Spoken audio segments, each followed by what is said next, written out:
दोस्तों ये कहानी है एक बूढ़ी औरत की जिसने अपनी जिंदगी में सिर्फ और सिर्फ अच्छे काम किए थे। और क्योंकि उसने जिंदगी में सिर्फ अच्छे काम किए थे, उसे जिंदगी ने एक मौका दिया एक विश मांगने का।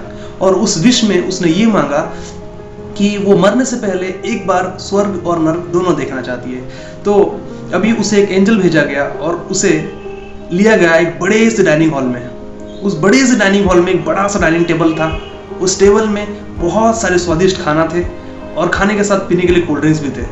उस बूढ़ी को बहुत अच्छी स्मेल आ रही थी, बहुत अच्छी खुशबू आ रही थी वहाँ से, उन खानों से। और उसके साथ साथ उसने एक चीज़ मार्क किया कि वहाँ जो लोग बैठे हैं, जो डाइनिंग टेबल में जो लोग बैठे हैं, वो बिल्कुल भी खुश नहीं है। वो एक दूसरे से लड़ रहे हैं, झगड़ रहे हैं, गुस्सा कर रहे हैं, नाराज है एक दूसरे से, इरिटेट होकर हैं। और यही देखते ही उसने पूछा उस एंजल को जो उसको वहाँ पर लेके आई थी, उसने उसे पूछा कि ऐसा क्यों है।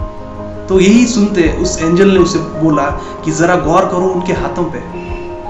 और जैसे ही उस बूढ़ी औरत ने उनके हाथों पर गौर किया, उसने देखा कि उनके हाथ एल्बोज से बेंड नहीं हो रहे हैं, एल्बोज से मुड़ नहीं रहे हैं। तो क्योंकि उनके एल्बोज से मुड़ नहीं रहे हैं उनके हाथ, उनको खाने में दिक्कत आती है। आप ही गेस कर सकते हैं, अगर एक इंसान की अगर एल्बोज से हाथ नहीं मुड़ रहे तो कैसे खा सकता है वो, है ना।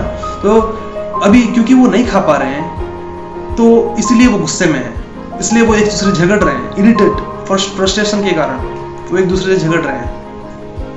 तो और दुखी हैं और बिल्कुल खा नहीं पा रहे हैं, भूखे हैं सब लोग। तो यही देखते उस बूढ़ी औरत ने बोला कि और मुझे ये नहीं देखना, ये तो बिल्कुल नर्क है। तो अब एंजल उसे एक और जगह पे लेकर गई, वो था स्वर्ग। और उस स्वर्ग में वही बड़ा सा डाइनिंग हॉल था, वही बड़ा सा डाइनिंग टेबल था, वही स्वादिष्ट खाने थे, वही पीने के लिए कोल्ड ड्रिंक्स थे, सब कुछ सेम था।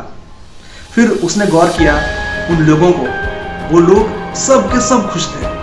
उतने ही लोग थे लेकिन सब के सब खुश थे, सब के सब हंस रहे थे और आराम से अपना खाना खा रहे थे, आराम से सब पी रहे थे, आराम से सब कुछ।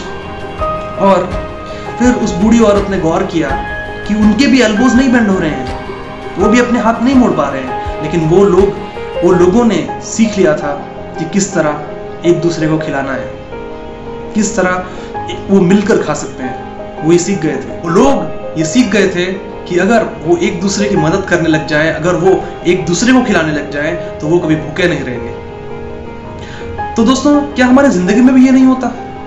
क्या हम जहां रहते हैं, हम जिन लोगों के साथ रहते हैं, क्या वही हमारा स्वर्ग या नर्क नहीं है? डिफरेंस तो सिर्फ ये है कि हम किस तरह उनको ट्रीट करते हैं, किस तरह उनकी मदद करते हैं, किस तरह उनके साथ हम बर्ताव करते हैं। क्योंकि ये सिर्फ हमारे ऊपर है कि हम अपने जिंदगी को स्वर्ग बनाएं या नर्क बनाएं। This is Chiranjeev Panda, thank you so much for listening. और अगर आपको वीडियो पसंद आया हो तो जरूर इसको लाइक कर दीजिए। और अगर आपको इसी तरह के स्टोरीज चाहिए जिसमें आपको मोटिवेशन मिल सके तो चैनल को जरूर सब्सक्राइब कर दीजिए और अपने दोस्तों के साथ जरूर शेयर कीजिए ताकि आपकी और उनकी दोनों की जिंदगी स्वर्ग बन सके। Thank you so much.